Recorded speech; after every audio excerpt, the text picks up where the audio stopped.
రాయలసీమ వాళ్ళు చాలామంది కూడా కువైట్‌కి వెళ్తూ ఉంటారు. అక్కడ నంబర్ ఆఫ్ పర్సన్స్ చాలామంది ఇక ఈ రాయలసీమకు సంబంధించిన వ్యక్తులే అక్కడ పనిచేస్తూ ఉంటారు. అంటే ఎందుకు అనుకోవచ్చు ముఖ్యంగా ఈ ప్రదేశానికి చెందిన వాళ్ళు అక్కడ వర్క్ చేస్తుంటే? మీరు విన్నారో లేదో సెకండ్ కువైట్ అంటారు రాజంపేటని. ఓకే. ఆ! Second Kuwait. ఎందుకంటే ఆ!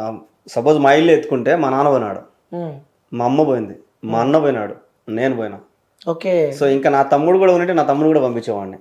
కువైట్‌కి. అట్లా హ్మ్. ఫ్యామిలీలు పోయినాయి అనమాట కువైట్లో. ఓకే. ఎందుకు అదే ఆ ప్రదేశాన్ని ఎంచుకోవడానికి కారణం ఏందంటారు అక్కడికి? అంటే ఇప్పుడు మా మా ఏరియాలో ఇప్పుడు నేను డ్రైవరు. సో నేను ఎక్కడ పని చేసినా 10,000, 15,000 కంటే ఎక్కువ ఇవ్వరు. హ్మ్. అక్కడ పోయినా మనకు ఒక్కసారి 30,000 ఇస్తారు. హ్మ్. సో ఆ డబ్బు ఆశతోనే అక్కడికి వెళ్తారు అనమాట. ఓకే. అంటే ఇక్కడ మహానగరం హైదరాబాద్ ఉంది, బెంగుళూరు ఉన్నాయి. ఇక్కడ ఇన్ని వదిలిపెట్టి కేవలం అక్కడ ఎందుకు అక్కడ అంటే అంతగానం అక్కడ ఎందుకు అట్రాక్ట్ అయినారు అనుకోవచ్చు మరి? అంటే ఇప్పుడు హైదరాబాద్ ఉంది, నేను వస్తా హైదరాబాద్కి, నీ దగ్గర డ్రైవర్ చేస్తా, నీకు నాకు బెసికిందంటే రాత్రి బ్యాగ్ చదువుకొని వెళ్ళిపోతా, నేను ఏదైనా చేయను కూడా చేయగలుగుతా నేను. హ్మ్. సో అక్కడ అట్లా కుదరదు. హ్మ్. వాళ్ళ దగ్గర అన్నీ ఉంటాయి, పాస్పోర్ట్ కానీ ఏదైనా సరే. నువ్వు అక్కడికి పోవడం వరకే నీ చేతిలో ఉంటుంది, అక్కడి నుంచి దాటుకోవడం అంతా వాళ్ళ చేతిలో ఉంటుంది. నువ్వు చిన్న మిస్టేక్ చేసినా కూడా వాళ్ళకి ప్రతిదీ తెలిసిపోతుంది. నువ్వు ఎయిర్పోర్ట్లోంచి బయటికి పోవాలన్నా కూడా ఒక మెసేజ్ అయిపోతుంది. ఓకే. సో అట్లుంటుంది కాబట్టి అక్కడికి వెళ్తారు అనమాట. అంటే ఎలా అన్న అక్కడికి ఎలా వెళ్తూ ఉంటారు? అంటే పాస్పోర్ట్ తీసుకొని అంటే అక్కడ చాలామందికి వీసాలు ఉంటాయి కదా! అంటే వర్క్ వీసా పని వెళ్తూ ఉంటారు. అంటే ఇంతమందికి అక్కడ వెళ్తున్నారంటే ఇట్స్ నాట్ ఏ జోక్ అసలు. అంటే అక్కడ వర్క్స్ ఏ విధంగా ఉంటే ఎలా వెళ్తుంటారు అక్కడికి? ఇంట్లో పని అంటే దివానీ అని ఒకటి ఉంటుంది. సాయంత్రం మొత్తాన్ని వాళ్ళంతా కూర్చొని చాయ్ గవ్వ తాగడము, ఖర్జూర పండ్లు తినడము ఇలాంటివి చేస్తూ ఉంటారు. సో దానికి ఒక మనిషిని పెట్టుకుంటారు, ఒకరు పెట్టుకుంటారు, కొంతమంది ఇద్దరు కూడా పెట్టుకుంటారు. ఓకే. ఇంకా డ్రైవర్ అంటే ఫ్యామిలీకి ఒక డ్రైవర్ ఉంటాడు. ఇప్పుడు ఒకే ఇంట్లో 4-5 ఫ్యామిలీలు ఉంటాయి, వాళ్ళ అన్నదమ్ములు విడిపోరు, అందరూ ఒకే దాంట్లో ఉంటారు, ఉమ్మడి కుటుంబంలో ఉంటారు. వాళ్ళు ఎవరెవరు డ్రైవర్ వాళ్ళు పెట్టుకుంటారు. నీ డ్రైవర్ నువ్వు నన్ను పిలిచకూడదు, నా డ్రైవర్ వేరే వాళ్ళని పిలిచకూడదు అని చెప్పి సపరేట్ డ్రైవర్లు పెట్టుకుంటారు. సో అదొకటి. ఇంకా హౌస్ బాయ్ అంటే ఇంకా చెట్లకి నీళ్లు పట్టడం కానీ, చెట్లు కట్ చేయడం కానీ అట్లా కూడా పెట్టుకుంటారు. ఇంకా వంట వాళ్ళు ఆడవాళ్ళని పెట్టుకుంటారు, మగవాళ్ళు కూడా కొంతమంది మగవాళ్ళు కూడా పెట్టుకుంటారు. సో ఇవన్నీ లేబర్ పనులు అనమాట, ఖాదీ వీసాలు అనమాట ఇవన్నీ. సో ఆ వీసాల ప్రకారం చాలా మంది పోతా ఉంటారు. ఓకే. అంటే ఒక సపోజ్ ఒక ఇల్లు ఉంది అనుకో, ఇంట్లో ఎంతమంది పనులు ఉంటారు? అంటే ఇప్పుడు 5 మంది ఫ్యామిలీ, 5 మందికి 5 కద్దామాలు ఉంటారు, ఒక్కొక్క ఇంటికి ఒక్కొక్క కద్దామా. కద్దామా అంటే పని మనిషి. ఓకే. కద్దామని పని మనిషి అంటారు. డ్రైవర్ని సహాయక్ అంటారు అక్కడ వాళ్ళ భాషలో. ఓకే. డ్రైవరు ఒక్కొక్క ఫ్యామిలీకి ఒక్కొక్క డ్రైవర్ ఉంటాడు. అదే అంటే ఒక్కొక్క సపరేట్ ఉంటారు, సపరేట్ ఉంటారు. అంటే నీ డ్రైవర్ నేను పిలిచకూడదు, నా డ్రైవర్ నేను పిలిచకూడదు. మళ్ళీ వాళ్ళు ఉమ్మడి కుటుంబంలో ఉంటారు, కానీ లోపల కుట్రలు చాలా ఉంటాయి. అంతే అంటారు. మీరు కూడా అక్కడ ఇంటి పనికి వెళ్ళారా? ఇంట్లో డ్రైవర్గానే పోయినా. ఓకే, డ్రైవర్గా. అంటే ఇప్పుడు మనం ఒక ఇంటికి వెళ్తామన్నా, కువైట్లో ఒక ఇంటికి సపోజ్ మన ఫ్రెండ్ ఎవరో వెళ్ళారు అక్కడికి, డ్రైవింగ్ పని అని చెప్పి వెళ్ళాడు అంటే అక్కడికి వెళ్తే డ్రైవింగ్ పని ఉంటుందా లేకపోతే ఇంకా ఏదైనా పనులు చెప్తుంటారా? అన్ని పనులు చేయాలా, ప్రతి ఒక్క పని చేపిస్తారు. నేను ఆ పని చేయను అంటే ఇంకా వాళ్ళ నిజస్వరూపం బయటపడుతుంది అనమాట. ఓకే. ఎందుకు చేయవు, నీకెందుకు రాదు, నువ్వు మగవాడు కాదా అనే రకంగా మాట్లాడతారు. అంటే డ్రైవింగ్ వచ్చిన డ్రైవింగ్ చేస్తా అంటే అట్లా ర్యాష్ గా మాట్లాడితే ఇంకా వాళ్ళు కూడా ర్యాష్ గా మాట్లాడతారు అనమాట. సో లేదు నువ్వు అణిగిమణిగి ఉన్నావంటే వాళ్ళు నీకు తగ్గట్టు ఉంటారు అనమాట. అంటే ఇబ్బందులు పెడుతూ ఉంటారు అన్న అక్కడ. అంటే అన్ని ఇళ్ళు ఇబ్బంది పెట్టవు, కొన్ని ఇళ్ళు ఎక్కడో ఉంటాయి కచరాటి. సో 100% బాగానే ఉంటాయి. ఓకే. 20% మామూలే. అంటే మీరు చేసే వీడియోలో ఆ కువైట్కి మొత్తం నెగిటివ్ ఉంటుంది, అక్కడికి ఎవరు వెళ్ళొద్దు, అక్కడ చాలా కష్టాలు ఉంటాయి అని చెప్పి కూడా మీరు వీడియోస్ చూస్తే ఎవరైనా వెళ్ళాలంటే భయం అవుతూ ఉంటుంది. అంతగానం ఇబ్బంది అక్కడ మీరు ఏం పడ్డారు అంటే అంటే వెళ్ళొద్దు ఈ ప్రదేశానికి మనం వెళ్ళొద్దు అని చెప్పాలంత ఇబ్బంది ఏం పడ్డారు? అంటే ఇప్పుడు నేనుండే ఇల్లు అయితే నువ్వు వీడియోలు బాగా గమనిస్తే నాకు మంచి ఇల్లే, కానీ మంచి ఇంట్లో పని చేస్తా కూడా నేను వెళ్ళొద్దు అంటున్నానంటే అక్కడ ఎంత రిస్క్ ఉందో ఇంకా నా వీడియోలోనే తెలుసుకోవచ్చు మీరు. అవును. సో నాకు మంచి ఇల్లు, అది చాలా మంచి ఇల్లు, బాగా చూసుకుంటాను నన్ను, తిండి కానీ నిద్ర కానీ. సో అన్నీ బాగుంటాయి, నాకు పైన ఖర్చులకు డబ్బులు ఇస్తారు. అయినా కూడా నేను వద్దు అంటున్నానంటే అక్కడ ఎంత రిస్క్ ఉంటుంది. అంటే ఏం అంత అనుభవం ఏం తిన్నారు అక్కడ మీరు అంటున్నా? అనుభవం అంటే మన వాళ్ళని చంపిన వాళ్ళు కూడా ఉంటారు, వాళ్ళు చాలా మంది చచ్చిపోయిన వాళ్ళు కూడా ఉన్నారు. సో ఫిలిపిన్ వాళ్ళని అయితే ఎడార్లోకి తీసుకొని పోయి కాల్ చేసినారు అంటే అక్కడ వాళ్ళు. సో నువ్వు అదే కానీ కువైట్ వాళ్ళని ఒక దెబ్బ వెయ్యి నువ్వు అనిచి రాలేవు. ఓకే. వాళ్ళు మాత్రం ఏమేం చేస్తారు. సో అంత రిస్క్ ఉంది కాబట్టి వద్దంటున్నా.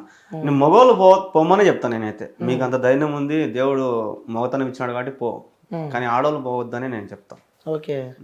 అక్కడ కలిసారన్న అమ్మాయిలు ఇక్కడ ఇబ్బందులు పడుతున్న అమ్మాయిలని చాలా మంది ఉంటారు. అసలు నువ్వు ఇక్కడ టిక్ టాక్ పని చేయలేదు కాబట్టి నీకు తెలియడం లేదు, టిక్ టాక్ పని చేసి తెలుస్తుంది వాళ్ళ కష్టాలన్నీ దాంట్లో పెడతా ఉంటారు.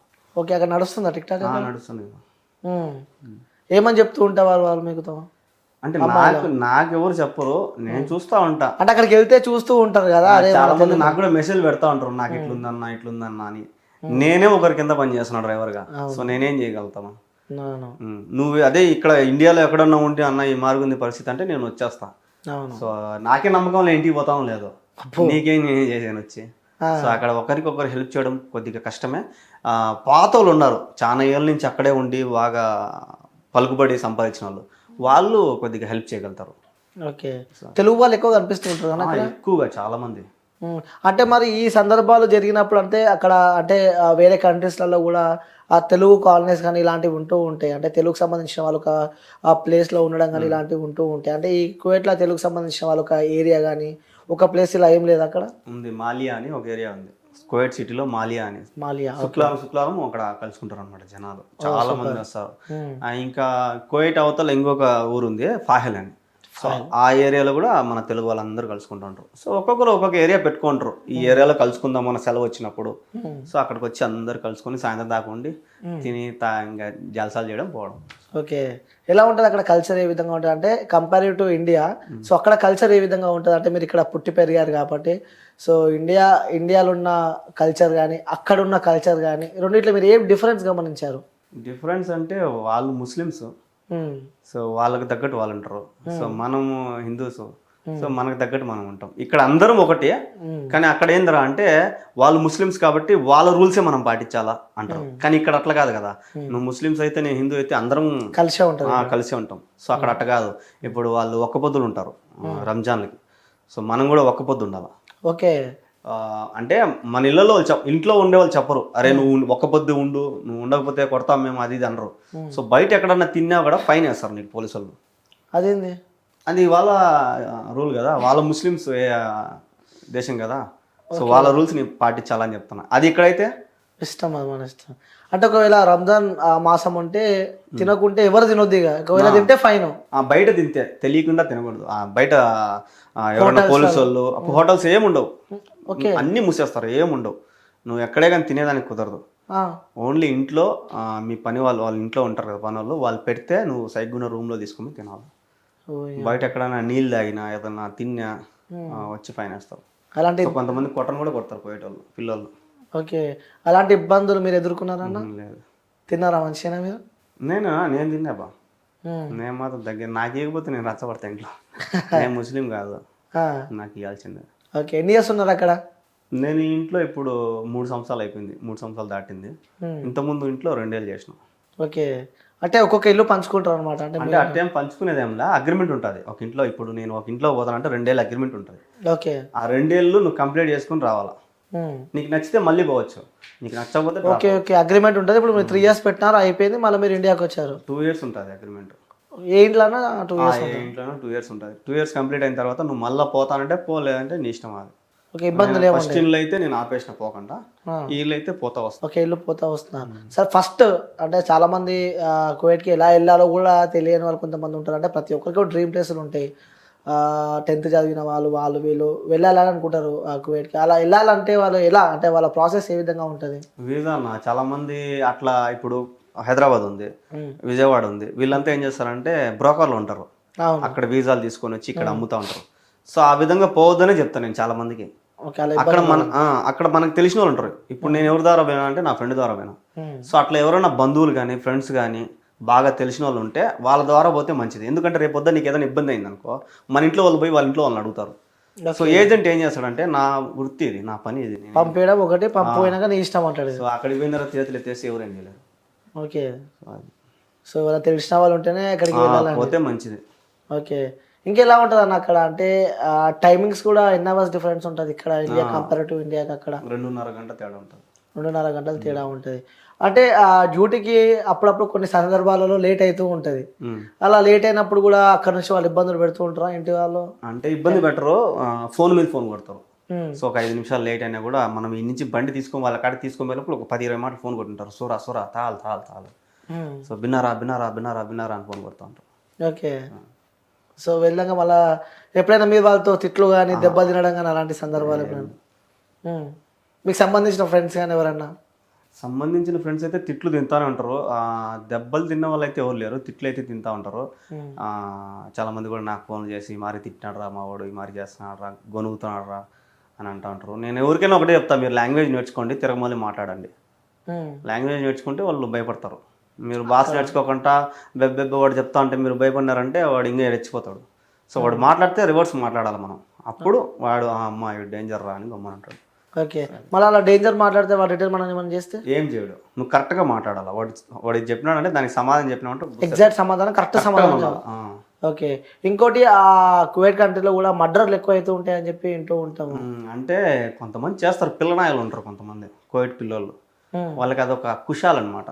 ఓకే, గన్లు పెట్టుకుంటారు, కత్తులు పెట్టుకుంటారు, కావాల్సుకనే రాడ్లు కొట్టుకోవడము. సో ఇట్లాంటి కుషాలు ఈ నడవన ఎక్కువ అయిపోయినాయి అవి. ఇంకా ఈ నడవన పిల్లనాయలు ఎక్కువ అయిపోయినాయి, రచ్చలు పడ్డం, కొట్టుకోవడం, రోడ్ల మీద కార్లతో గుద్దుకోవడము, ఇట్లాంటి ఎక్కువ అయిపోయినాయి. ఓకే, తెలుగు వాళ్ళు నాకు ఇబ్బందులు పెడుతుంటారు అక్కడ? తెలుగు వాళ్ళని ఏమి ఇబ్బంది పెట్టరు. ఓకే, ఇబ్బంది అంటే ఇదే ఇళ్ళల్లో ఏదన్నా ఉంటుంది. ఇప్పుడు నువ్వు నీ ఇంట్లో నేను డ్రైవర్ అయితే నీ ఇంట్లో ఏదైనా ఇబ్బంది ఉంటే నన్ను అంతే. బయట వాళ్ళు ఎవరు వచ్చి నేను ఇబ్బంది పెట్టరు. ఓకే, బయట కోయటి వాళ్ళు వచ్చి ఇబ్బంది పెడితే మా కోయటి పోయి వాళ్ళతో రచ్చపడతాడు, అట్లా ఉంటుంది. ఓకే, అంటే అక్కడ ట్రావెలింగ్ ఎలా ఉంటుంది? మీరు డ్రైవర్గా చేస్తారు కదా అక్కడ, ఎలా ఉంటుంది అక్కడ driving, traffic rules and regulations కానీ ఏ విధంగా ఉంటాయి? పర్ఫెక్ట్గా ఉంటాయి, ఎక్కడికైనా మిస్టేక్ చేసినా కెమెరాలు రెడీగా ఉంటాయి. అక్కడ ఊరికే జైలు వేస్తారంట కదా? ఊరికే అంటే అక్కడ చిన్న మిస్టేక్ ఏమైనా చేస్తే దొంగతనము, లంజరికము ఇట్లాంటి వేస్తే బేహసర్ లోపల. ఓకే, చిన్న దొంగతనం చేసినా అయిపోయాయి, చిన్నది ఏది ఎత్తుకున్నా అయిపోయింది, దొంగ పెద్ద దొంగ వేస్తారు. ఓకే, ఎవరైనా వెళ్ళారా అట్లా మీకు తెలిసిన వాళ్ళు జైలుకి? చాలా మంది ఉన్నారు, నాకు తెలిసిన వాళ్ళు అయితే లేరు, చాలా మంది ఉన్నారు జైల్లో ఉన్నారు కదా. అవును, తెలుగు వాళ్ళు కూడా ఏ జైల్లో పోయినా మనల్ని కలుస్తారు అంటూ ఉంటారు. ఈ నడవన కానూన్ అని ఒకటి పెట్టినారు. అంటే కానూన్ అంటే చాలా ఏళ్ళు జైల్లో ఉండి వాళ్ళందరినీ రిలీఫ్ ఇస్తాను అనమాట. మన ఇండియా కానూన్ అని వాళ్ళకి పెడుతుంది. జైల్లో ఎవరైతే ఉన్నారో వాళ్ళందరినీ పంపిమని చెప్పి సమావేక్షాలు పెడతారు అనమాట. సో ఈ నడవనే పెట్టినారు అది. అవును, చాలా మంది వచ్చారు ఇండియాకి. అవును, అట్లా పెడతా ఉంటారు అప్పుడప్పుడు. అంటే ఒక తెలుగు వాడిగా అక్కడ తెలుగు వారి కష్టాలు కానీ వాళ్ళ బాధలు వాళ్ళ ఇబ్బందులు చూస్తూ ఉంటే నీకేమనిపిస్తూ ఉంటుంది అన్న? ఈ కోవిడ్ వద్దురా నాయన అనిపిస్తుంది. స్టార్టింగ్ అలా అనుకున్నారా? ఎగ్జాక్ట్ మా అమ్మ 14 ఏళ్ళు ఉంది సౌదీలో, అంటే కోవిడ్ అవతల సౌదీ. అవునా? సో అదంతా ఒకటే. సౌదీలో 14 ఏళ్ళు ఉంది. నేను అంత పిల్లోడిని, అప్పుడు వదిలేసిపోయింది. అందరూ మీ అమ్మ చచ్చిపోయిందిరా, ఫోన్ చేద్దాం సరిగా. ఫోన్లు ఉండేవి కాదు అప్పుడు, ల్యాండ్ ఫోన్లు ఉండేవి. సో మీ అమ్మ చచ్చిపోయింది అని బాధ పెట్టేవాళ్ళు అమ్మ. 14 ఏళ్ళు ఉంది అక్కడే. వదిలిపెట్టి వెళ్ళిపోయిందా? వదిలిపెట్టిందంటే ఇంకా బతుకుదురు కోసం పోయింది.